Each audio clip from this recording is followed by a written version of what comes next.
I teach the HVAC class here, and my students learn sheet metal fabrication, piping, tubing, pipe threading. They learn refrigeration and air conditioning installation, heating installation, and a lot of other skills. I chose it because it's a pretty good field and you're always going to need it. Robots can't take over heating and air conditioning. I like it because it's hands-on, and I heard it's the best program here.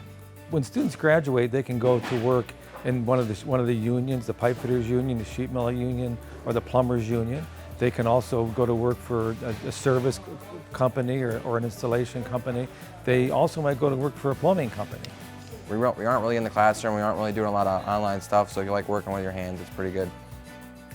Before I graduate, I plan on going into an internship or apprenticeship just so I'm able to work in the fields and know how it is. So then after high school, I'd be able to get into another job with lots of experience.